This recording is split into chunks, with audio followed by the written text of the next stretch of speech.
that's with lead paint. So so they'll put roofs on houses, but they won't clean up the lead. That's like putting a Band-Aid on a cancer. So when we talk about these issues, this toxic soup, and the whole issue of people going back to dress their homes, going back to deal with the debris, and dealing with the flooding, dealing with the fact that mold has taken over many communities, houses, and people are going back without proper equipment, proper training. They're getting sick. Mold is very dangerous. There are people going back in these molded houses without respirators, without gloves, without boots, without Tyvek suits, and they're getting sick. And there's a disease called Katrina cough because breathing these mold spores. This is a friend of mine, close friend of mine's house in New Orleans East, Dr. Beverly Wright. We've written a whole lot together. This is a living room, and that's a bedroom. That's a kitchen. You can see the mold has taken over. So the issues are real. These photographs were taken 3 weeks ago in the Lower Ninth Ward. This is Mystico. This is the Mississippi River Gulf Outlet. That's a barge that broke the levee. These are houses that are flattened. You can see the fact that engineering, or lack thereof, man-made disasters oftentimes exacerbate natural disasters.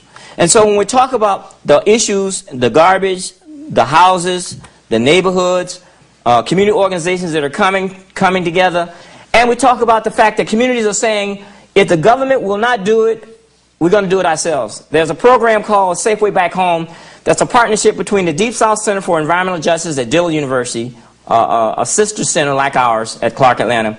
They're working with the United Steelworkers Union and saying there's a way for people to come back home.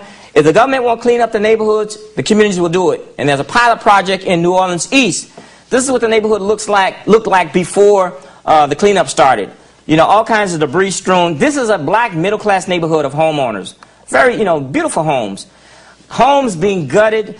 All the rubble, people's lives have been reduced to gutted out homes. Their pictures, family pictures. I mean, it's really sad. And the government's saying, well, we don't have a responsibility to clean up the soil in people's yards. And so this pilot project is saying, well, if the government won't do it, then we'll do it.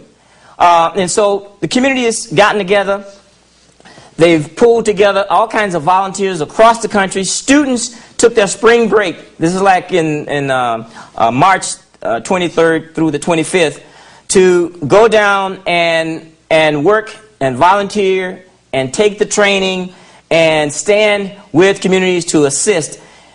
I've never seen anything like it. I've been on this earth 59 years. The outpouring of volunteers from all across the country coming down to work on this project that is basically a community university union project in terms of collaborative. There are even churches that are coming down. I mean, this is a church from Tuscaloosa, Alabama, that gutted the homes and is working with communities. And this is hard work.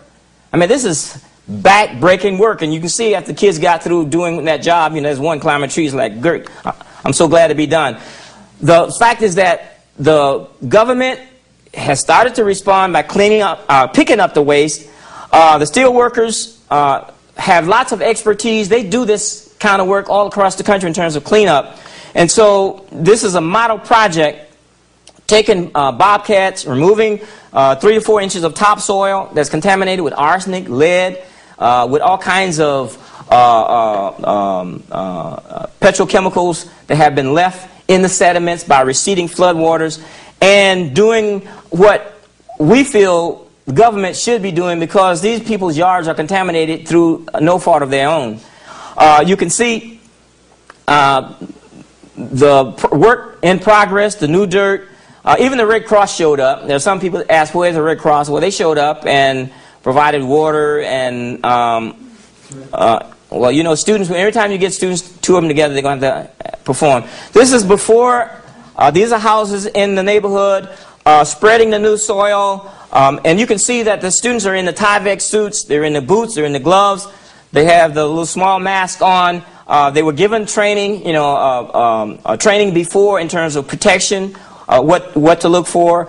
And so you can see that this was a model project. As I said, it's hard work, But, you know, at the end of the day, I think it all paid off, and there's another training, another second phase of it on May 16th. May 6th, that will happen. Again, this is a shot of one of the yards that's done. The sods down, the lawn's being watered. You can see that it's a great experience to see before and after shots. I think I have one shot here, and to see before and after, and to see the difference between what it makes, a difference it makes in terms of getting students involved, getting young people involved, getting unions involved, getting churches involved, getting all kinds of organizations involved when the government says, it's not my responsibility, we don't have any money to do it, it was polluted before, taking a position that once polluted, it should always be polluted. And we say these are basic human rights issues and that should be resolved, and that the government should be moving forward to work with communities, that environmental justice principle, environmental justice paradigm should be the major focus. Precaution. Even if some of the levels do not reach the levels of a Superfund cleanup or a brownfield cleanup trigger, we should take precaution in that we should not have to wait 20 years down the road and people be asking, why didn't the government clean up that mess if the studies were done? These are all questions. There are a lot of questions. There are more questions than answers. But I think the fact that the environmental justice movement has been able to bring together scholars, activists, faith-based organizations, and all kinds of groups together under one tent to do what needs to be done to change this society. Thank you very much.